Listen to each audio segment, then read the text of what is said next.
അടുത്ത് വന്നിട്ട് ഒരു മൽച്ചന്തേരിയുടെ വെറൈറ്റിയാണ്. നല്ല സോഫ്റ്റാണ്, നല്ല സൂത്തിങ് എഫക്റ്റ് ഉള്ളൊരു മെറ്റീരിയൽ, നല്ല കംഫർട്ടബിൾ, നമുക്ക് യൂസ് ചെയ്യാനായിട്ട് നല്ല കംഫർട്ടബിൾ ആയിട്ടുള്ളൊരു മെറ്റീരിയലാണ്.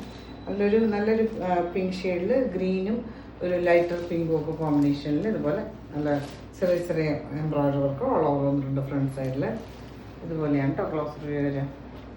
ബോട്ടം അറ്റാച്ച്ഡ് ആണ്, സാൻഡൂണാണ്, സെയിം ഷെയ്ഡ്. ഇതിന് ദുപ്പട്ടയും മൽച്ചന്തേരി തന്നെയാണ് വന്നിട്ടുള്ളത്, കുറച്ചും കൂടെ ലൈറ്റർ മെറ്റീരിയലാണ് വന്നിട്ടുള്ളത്. സെയിം ഷെയ്ഡിൽ ഇതുപോലെ ഓൾ ഓവർ നല്ല തിക്കായിട്ടുള്ള എംബ്രോയിഡറി വർക്ക് കൊടുത്തിട്ടുണ്ട്. ഇതുപോലെ ചെറിയ ചെറിയ എംബ്രോയിഡറി വർക്ക് കൊടുത്തിട്ടുണ്ട്. ലെങ്തി ദുപ്പട്ട 240 കൂടുതൽ ലെങ്ത് വരുന്ന ദുപ്പട്ടയാണ്. നമുക്ക് രണ്ട് സൈഡ് ഇടാൻ പറ്റുന്ന ടൈപ്പ് ദുപ്പട്ടയാണ്.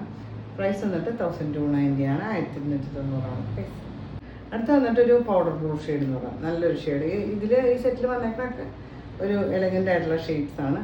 അതിൽ ഓൾ ഓവർ ചെറിയ ചെറിയ എംബ്രോയിഡറി വർക്ക്, ഒരു സെൽഫ് കളറും ഗ്രീനും ഓൾ ഓവർ ഇതുപോലെ നല്ല ഭംഗിയുള്ള എംബ്രോയിഡറി വർക്കൊക്കെ വന്നിട്ട് ഇതുപോലെ. അടുത്ത് വന്നിട്ട് ഒരു ലെമൺ യെല്ലോ ഷെയ്ഡ് എന്ന് പറയാം, നല്ലൊരു ഷെയ്ഡ്, ഒരു ബ്രൈറ്റ് ഷെയ്ഡിൽ ഇതുപോലെ ഓൾ ഓവർ നല്ല ഭംഗിയുള്ള എംബ്രോയിഡറി തന്നെ ഇതുപോലെ നല്ല ഭംഗിയുള്ള എംബ്രോയിഡറി വർക്കൊക്കെ വന്നിട്ട് ഇതുപോലെ വന്നിട്ട് സോഫ്റ്റ് മൽച്ചന്തേരി ഒരു പീച്ച് ഷെയ്ഡിൽ ഇതുപോലെ സെൽഫ് കളറും ഒരു ഗ്രീനും പിങ്കും ഒക്കെ കോമ്പിനേഷനിൽ, റെഡും ഒക്കെ കോമ്പിനേഷനിൽ ഇതുപോലെ നല്ലുണ്ട്. ലെങ്ത് ദുപ്പട്ട നിയർലി 2.5 മീറ്ററൊക്കെ അടുത്ത് ലെങ്ത് വരുന്ന ദുപ്പട്ടയാണ്.